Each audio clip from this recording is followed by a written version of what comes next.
ଚମକିବ ଭାଗ୍ୟ ଗାଈକୁ ଦିଅନ୍ତୁ ତାଜା ରୁଟି।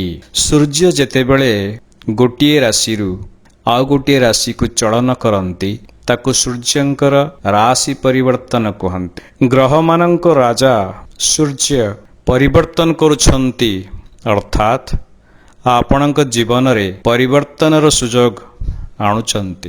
ପ୍ରତି ମାସରେ ପୂର୍ଣ୍ଣମୀ ପଡ଼ିଥାଏ, କିନ୍ତୁ ଫାଲ୍ଗୁନ ମାସର ପୂର୍ଣ୍ଣମୀ ସବୁଠାରୁ ଗୁରୁତ୍ୱପୂର୍ଣ୍ଣ। ଧାର୍ମିକ ମତାନୁସାରେ ସେଦିନ ସ୍ୱର୍ଗର ଦ୍ୱାର ଖୋଲା ରହିଥାଏ। ସବୁ ଦେବାଦେବୀ ଧରାପୃଷ୍ଠକୁ ଆସିଥାନ୍ତି। ସକାଳୁ ଗାଧୁଆ ପାଧୁଆ ସାରି ପ୍ରଭୁ ନାରାୟଣ ଓ ସଦାଶିବ ମହାଦେବଙ୍କ ଦର୍ଶନ କରିବା ଅତ୍ୟନ୍ତ ଶୁଭ ହୋଇଥାଏ। ଚଳିତ ବର୍ଷ 24 ତାରିଖରେ ପୂର୍ଣ୍ଣମୀ ପଡ଼ୁଛି। ଦେବାଦେବୀ ମାନେ ସାଧାରଣତଃ ସିଧାସଳଖ ଭାବେ ମଣିଷଙ୍କ ନିକଟରୁ କୌଣସି ଦ୍ରବ୍ୟ ଗ୍ରହଣ କରିନଥାନ୍ତି। ସେମାନେ ପଶୁପକ୍ଷୀଙ୍କ ହୃଦୟରେ ପ୍ରବେଶ କରି ମଣିଷଙ୍କ ନିକଟକୁ ଆସନ୍ତି।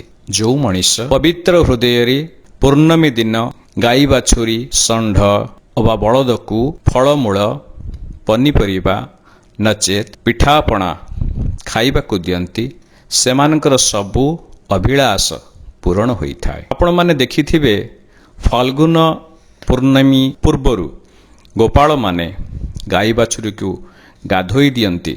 ଗାଈ ବାଛୁରୀ ଓ ବଳଦ କପାଳରେ ଫଗୁ ଲଗେଇ ଦିଅନ୍ତି, ବେକରେ ଫୁଲମାଳ ପକାଇ ଦିଅନ୍ତି।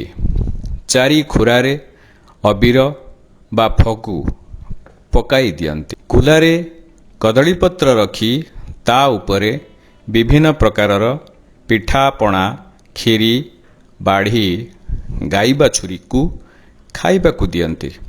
ଏପରି କରିବା ଫଳରେ ସ୍ୱର୍ଗରୁ ଓହ୍ଲାଇ ଆସିଥିବା ଦେବାଦେବୀ ଆଶୀର୍ବାଦ କରିଥାନ୍ତି। ଆପଣଙ୍କ ମନର ସବୁ ଅଭିଳାଷକୁ ଶୁଣି ତାର ନିରାକରଣ କରିଥାନ୍ତି। ମୋର ଉପଦେଶଟି ଆପଣଙ୍କ ମନକୁ ଛୁଇଁ ପାରୁଥିଲେ ମୋର ଭିଡ଼ିଓ ଗୁଡ଼ିକୁ ସବସ୍କ୍ରାଇବ୍ କରନ୍ତୁ, କମେଣ୍ଟ କରନ୍ତୁ, ଲାଇକ୍ କରନ୍ତୁ।